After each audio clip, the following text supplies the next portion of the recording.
From the Alvin and Rosalie Sarachek studio, PBS Kansas presents Kansas Week. With more kids spending the night in foster care offices, state lawmakers push Kansas child advocate for solutions, even as Kansas Appleseed threatens possible legal action. Plus, another roller coaster week for Marion County, from news surveillance video of the raids that made international headlines to allegations police illegally kept some of the information they were ordered to return. But first, accusations a Wichita serial killer didn't confine his murderous rampages to Kansas. That's what we're talking about right now on Kansas Week.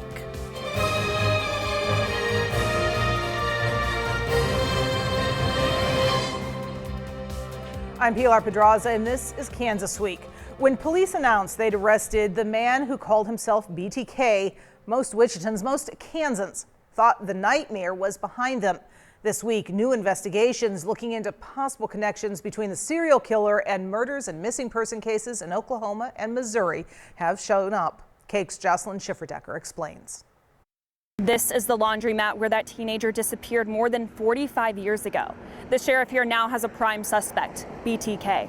This was located, and you can see by its age and color, it appears to be a pantyhose ligature. Osage, Oklahoma Sheriff Eddie Verdon pulled this piece of evidence from a brown paper bag. Evidence he says his investigators found buried deep in the ground on this plot in Park City back in April. The land is where serial killer Dennis Rader's home once stood.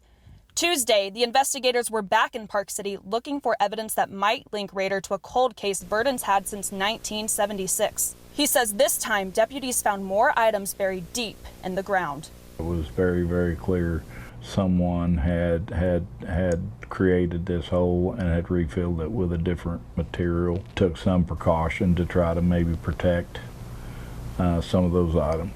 Verdon says he reopened the missing person case of Cynthia Kinney in December of last year because he found reason to believe it's connected to Rader. Dennis Rader is our number one suspect on this disappearance. Verdon explains there's too much evidence that connects Rader with Pawhuska to ignore. Most notably, he tells us in a book Rader was writing, there's a project titled Bad Laundry Day, dated in 1976. His notation showed this would be in Chapter 9, the chapter where he was going to put murders. There's no known murder, number one, in a laundromat in Wichita, but number two, the notation out of town again until things cool down means he was out of town when that happened. Verdon says he's going to continue his investigation and won't stop until he runs out of leads or solves the almost 50-year-old case. Our victim needs justice and the family needs closure. In Pawhuska, Jocelyn Schifferdecker, KAKE News on your side. And joining me this week to take a look at this and other topics, we have political scientist Dr. Michael Smith from Emporia State University joining us by Zoom. And here on the desk with me, Susan Humphreys, State Representative and Wichita Republican. Thank you both so much for being here. And Susan, I'm going to start with you. Okay. This is a story. You and I were both here in Wichita when all of this went down, at least the captures. I was not here prior to that. Same. But I was here shortly before and when the capture of Dennis Rader was made. Yeah. And it was, I remember the fear that was just palpable in town then. And I've spoken with folks who, as this has come back up, they don't want to hear about him again. Agreed. And I think you and I both said when this first came up earlier this week, I was like, I don't think I'm going to be reading all these stories, but now it's come up even more and we're talking about it today. Yeah. My thought goes to the parents, like the most horrible tragedy any parent can ever imagine. And so is this stirring something up for them? I don't even know if they're around or whatever, or is this going to provide closure? I mean, I know we all felt relief when Dennis Rader was in El Dorado, locked up. Okay, let's be done with that. We happily wanted to forget about it. it. Yes, but it's bringing it up. But I feel for the people in Oklahoma, and especially the parents that may be dealing with this now. Yeah. And yet, Michael, as we look at this case, really not that unusual for serial killers to have more cases out there perhaps than they've been convicted on.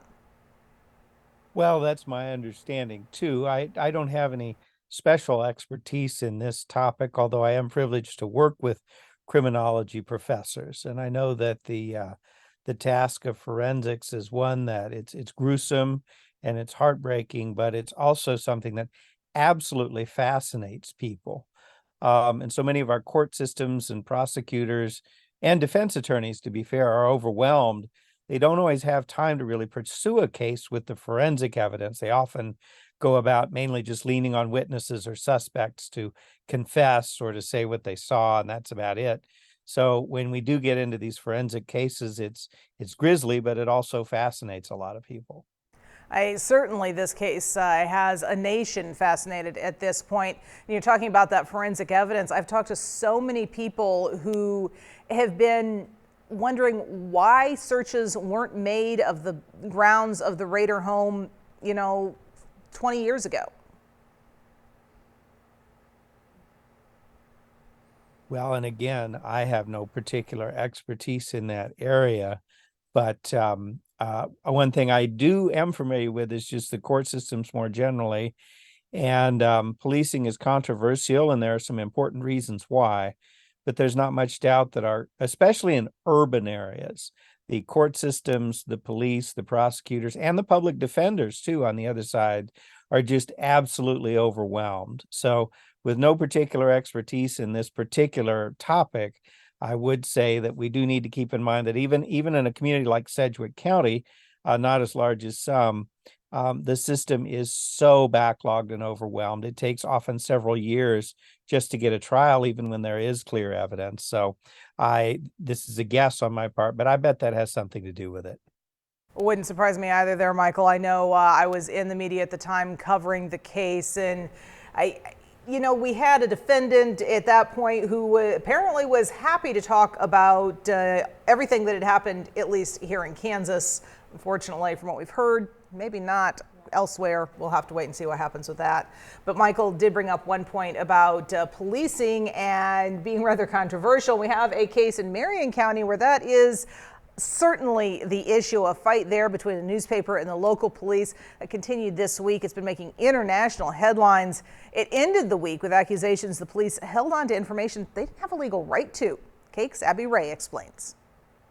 You feel violated. A feeling Eric Myers says he's been experiencing almost non-stop since the initial police raid on the Marion County Record earlier this month. But this time, it's because he says police made copies of the seized materials and illegally kept them. I'm told they had 17 gigabytes of information that they took. August 11th, Marion police raided the newsroom and seized computers, cell phones, and written materials. Then the county attorney ordered the materials returned, saying there was insufficient evidence to take them in the first place. Myers says not all the information taken made it back. What happened was that when they returned the search warrants, you're supposed to list all the things that have been seized. And they gave us a signed copy of everything that had been seized. And then afterward, they added one thing to it. The added item was a special device used to scan and copy computer hardware information. The paper's attorney asked a judge to hold the sheriff of Marion in contempt unless they return the copied materials. And this morning, they reached an agreement to destroy the copies, and there apparently are multiple copies of this that were made afterward that were put on OneDrive and various other places. The police maintained they have not looked at the seized and copied items, and Myers says he's feeling confident all copies will be destroyed because of Under Sheriff Larry Starkey's personal assurance. This isn't the end of the story, though. They took a lot of photographs, and we would like to have access to the photographs, particularly things that they may have photographed that we don't know why they photographed, like my bank statements and things like that. We'd like to get those back and destroyed. Meanwhile, Myers says they're planning to sue the police department for what happened. In Marion, Abby Ray, Cake News, on your side. And a lot of the discussion surrounding this case, of course, has been based on the First Amendment and what police can and can't do when you're talking about the Fourth Estate and journalism. But one change in particular, one development in the case in particular this week does involve the state legislature. Yep. We've got Democratic Minority Leader Vic Miller and Jason Probst, state representative from Hutchinson, who have introduced a bill that would change who can sign off on search warrants, because one thing about this search warrant, it was signed off by a magistrate judge and not a district judge. Yeah, and I think that's a super interesting development. Clearly, the story is still unfolding, even as we're hearing more about what's going on with destroying the evidence. But as far as that bill that was introduced, I don't think that's the answer. I think we need to keep talking. This is a constitutional issue. This is clearly important, and the world's watching and all of that. So we need to keep it open, and we need to keep talking. But I think the bill that was introduced is really just going in the wrong direction.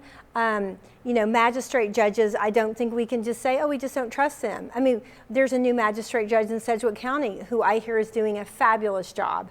And the magistrate judge in that case actually is an attorney and has been the county attorney, in fact. So, and introducing a bill does cost the taxpayer thousands of dollars. And if there's no intention of actually following through, if this is not going to get a hearing, if it's not going to pass, I don't understand the reason to introduce it. And I don't even like the premise behind the bill. I think keep talking about it. Let's not let this issue go in Kansas. But I don't think introducing what I would consider a bill that's not really going to get to the heart of the issue is what the answer is.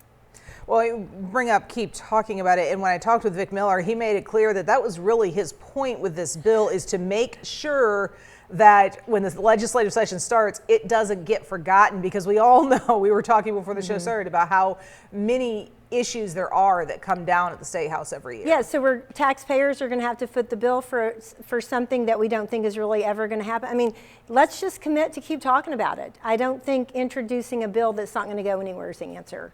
Okay. And Michael, how common is a technique like that, introducing a bill to make sure a topic stays top of mind? How common is that? How successful is that? It's fairly common.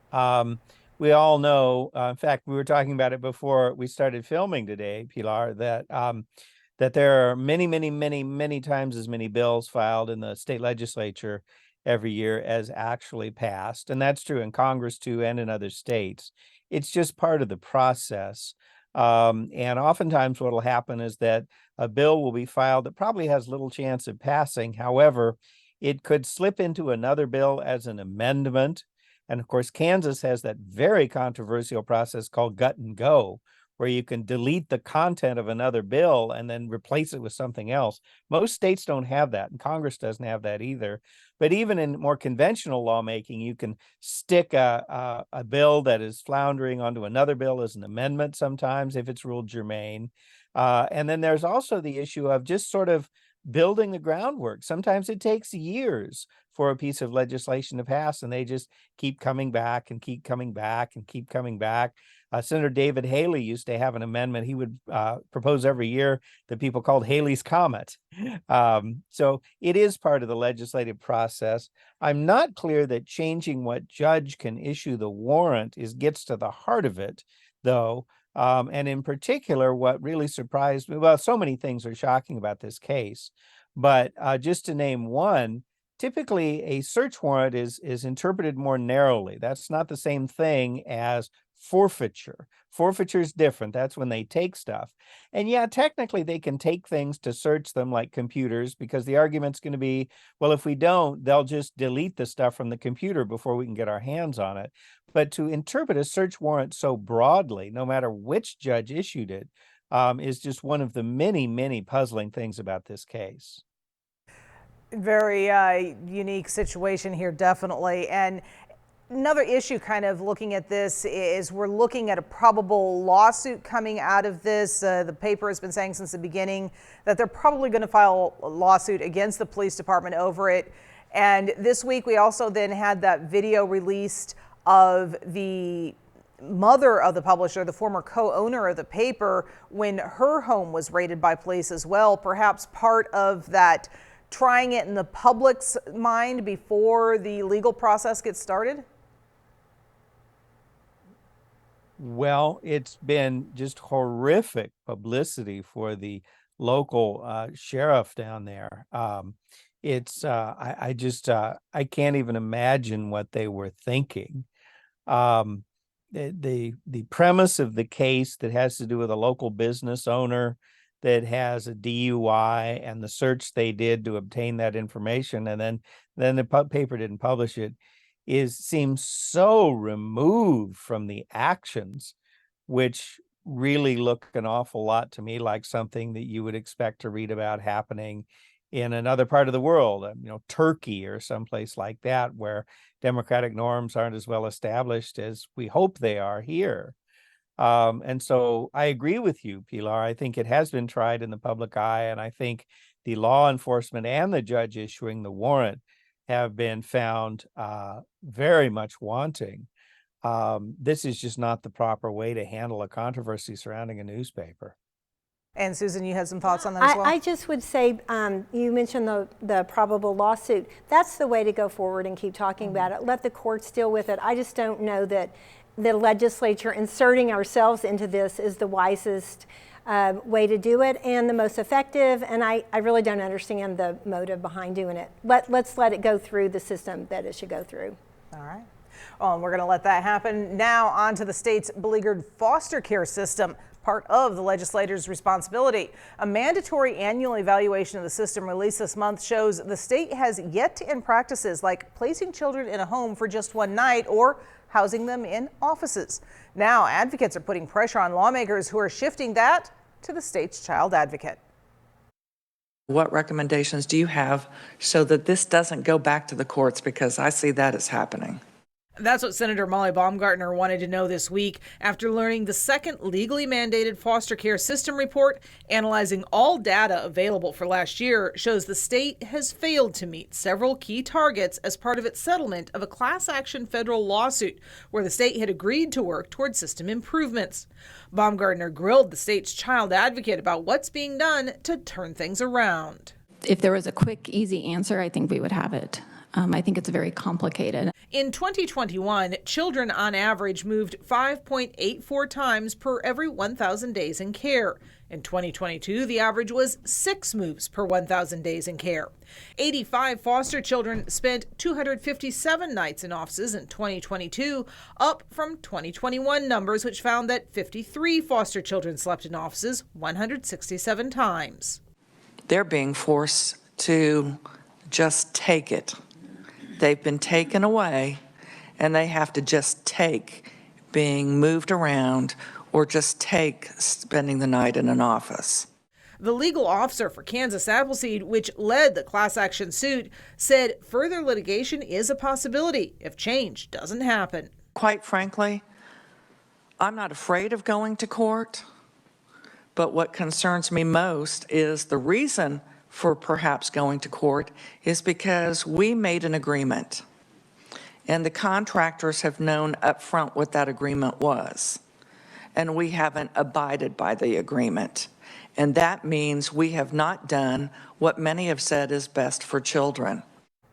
And Susan, you were at that committee hearing. You're part of that committee. Yeah. What was your takeaway from it? Yeah, I appreciate that question. And I was right there when Senator Baumgartner was asking those questions, and I had some of the same questions myself. My takeaway is that this isn't a partisan issue, first of all. Everyone is concerned about this.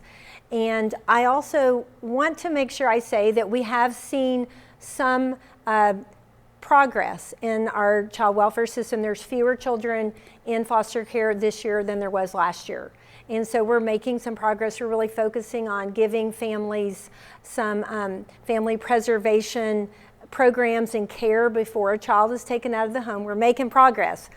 But when I hear people say, we're going to look into it, we're going to find out who are those kids that have to spend the night in offices, I'm like, that's not good enough. And I actually ask a follow-up question after Senator Baumgartner, just in to say, we can't keep looking into it. When are we actually going to do something about it?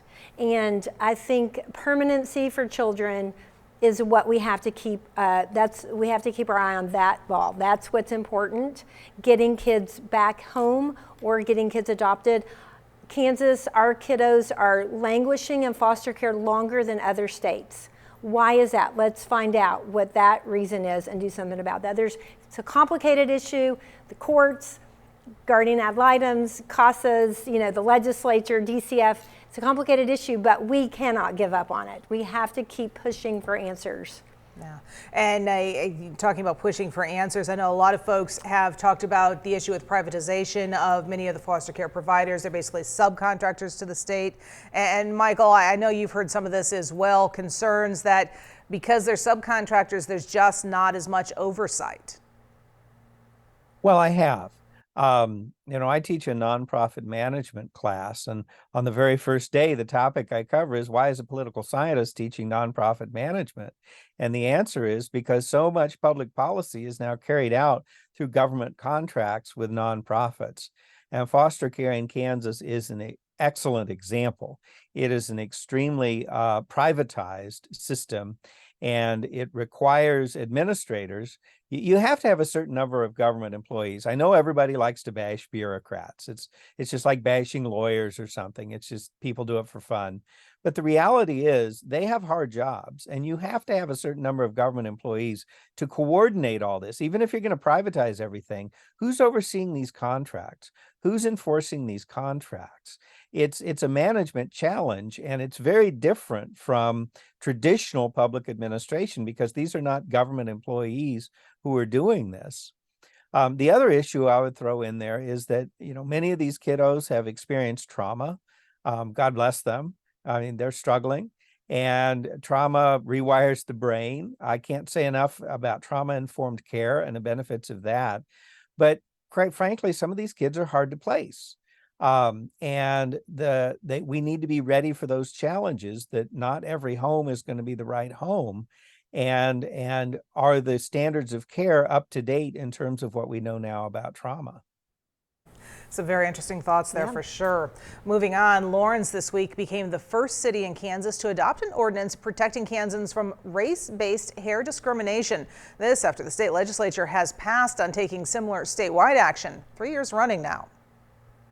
KSN reports the Lawrence City Commission unanimously passed an ordinance Tuesday that declares restrictions or bans on natural hair or protective hairstyles such as braids, locks, afros, curls, and twists violate Lawrence's anti-discrimination regulations. That's often called the Crown Act, which stands for Creating a Respectful and Open World for Natural Hair. According to research funded by Dove, Black women are 80% more likely to change their natural hairstyle at work and are 1.5 times more likely to be sent home from work because of their hairstyle. A 2017 poll conducted by NPR reports a third of Native Americans have suffered from discrimination at school and in the workplace because of their hair. Instances of discrimination often include not being paid or promoted fairly and being fired, or, in the case of students, having their hair cut for wearing it in traditional Native American braids. Kansas City, Missouri passed its own version of the Crown Act, one of the first U.S. cities to join the Crown Act coalition in 2020, and Jackson County passed its own ordinance last year. And Senator Aletha Fauci-Godeau has introduced that bill for the entire state 3 years running. At this point, we haven't seen it make it past the Senate. Michael, as we look at this, sometimes this is the way we see legislation happen. It starts small and then works its way statewide. And we've seen this with a number of issues in Kansas over the last couple of decades. We really have. In fact, we were just talking about this, that sometimes it takes legislation a while. Of course, I have to crack a self-deprecating joke about wishing I had problems with my hairstyle. But I don't have enough hair for that. But humor notwithstanding, this is a real issue because, people with different backgrounds have different hair, and it can be a form of discrimination. And clearly, folks are aiming high because when you come up with a clever acronym like the Crown Act, and I think that's a great acronym, it's oftentimes a sign that people have ambitions to take this higher. They don't want to stop with a local ordinance. And so it'll be interesting to watch this unfold. And we've seen it unfold in 22 other states. I know I've talked with you about it before as well, Susan. And it's an issue that a lot of folks think, well, that's big cities, that's the Deep South. But I have a young man that I work with. He's Native American. And for his previous job, not his current one, he's now growing his hair back out, his previous job, simply to keep the job, not because there was any safety reasons, he was forced to cut off his hair, which violated his religious and cultural traditions. And we're not using common sense in those situations whatsoever. I do want to make sure that people know that it is making a little bit of headway in the legislature, because we had a hearing on the Crown Yes, Act there have been in hearings. federal and state affairs this year. And, you know, there was a whole group that came in and testified. It was compelling. I mean, there's some discussion and interesting. It doesn't just affect, by the way, women with African American type hair. You know, it affects a lot of people. So that was some of the discussion, and I think that's good awareness. But talk about awareness, it's people are understanding now. And when we hear stories like that, that's just not common sense. No. You know, we need to give people the benefit of the doubt, and yeah. And when we talk about making progress there, you know, the first year, of course, we had the pandemic that just stopped everything in its tracks. Yeah. The second year, I think it did get a hearing in the Senate, but it didn't make it out of committee. This year, now we've had the hearing in the House as well. So it's making progress, perhaps an example of a situation where representation really does matter, because it's making a lot of progress because of the push of Representative Haswood, who's Native American, and Senator Aletha Fausto, who's African American, and their communities are most directly affected. And you know, Michelle Watley, I think it is, she is the one a little bit behind this. She came and, you know, we sat down, we had a great visit. She has a compelling story, and when people understand it's a personal issue and they get the background, it really makes a big difference. All right. Well, that does it for us today. We're kind of not quite out of time, but close enough. I'm not going to start a new topic here. I really want to thank you, Susan, as well as Michael, for joining us. We'd also like to thank our media partners, the Wichita Eagle, Cake News, and KSN News, for sharing their materials with us. We'd love to hear what you think. You can email us at kansasweek@kpts.org. That's kpts.org, if I can get it all out. Or you can find us on social media to continue the discussion. I'm Pilar Pedraza TV on Facebook, Twitter, Instagram, and Threads, and PBS Kansas. For now, stay safe and have a great week.